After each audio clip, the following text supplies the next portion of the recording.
So we're out here in Chular, California, and the reason we're here is because we wanted to do something monumental to mark the moment in time where the Tegra K1 has arrived. The Tegra K1 brings a lot more horsepower and a lot more power savings to mobile processors, but at the same time, the GPU, which is the Kepler GPU, is the same one that's all the way up our line into the supercomputer range, and that brings with it DirectX 11, it brings OpenGL, it also brings tessellation, all these things that you're used to seeing in supercomputers and PCs and workstations, but it's finally coming to mobile.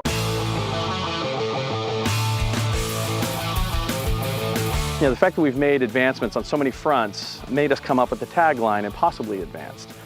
And when you think impossibly advanced, there's all kinds of creative directions your mind could go, one of which obviously is to think about this is an earthly technology. And what says otherworldly and iconic other than a crop circle?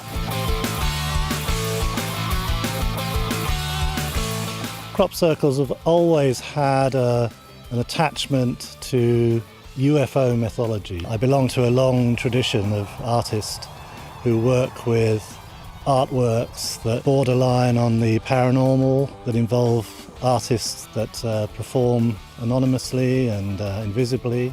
They're at their most powerful when they're considered to be something else, something non-human.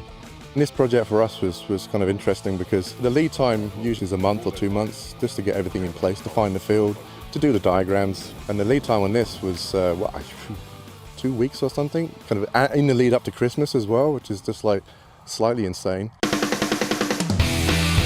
So the design of the crop circle is inspired by the Tegra K1 itself. It has 4 CPU cores and a 5th power saving core.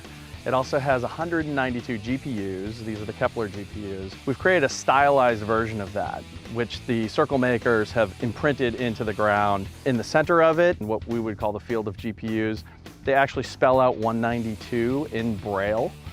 And then as you go further out, you'll see circles in an orbit, a round orbit around the chip itself. This design is very different from the kind of work that we do with our art practice because real crop circles have a lot of kind of repeated geometry, so you can actually do something that looks very kind of visually complex, but in terms of surveying, it's actually very quick and easy. This design doesn't fit into that category. It's actually quite complex and challenging to create. Our audience is people who want to look beyond the human, look towards the other. And you know, for us, that's part of a creative partnership between us and our audience. These chips are going to be found in phones, they're going to be found in tablets, they're going to be found in autos, they're going to be found in all-in-one desktops running Android. When it comes to anything that uses the ARM architecture, this is going to be the fastest chip in the universe.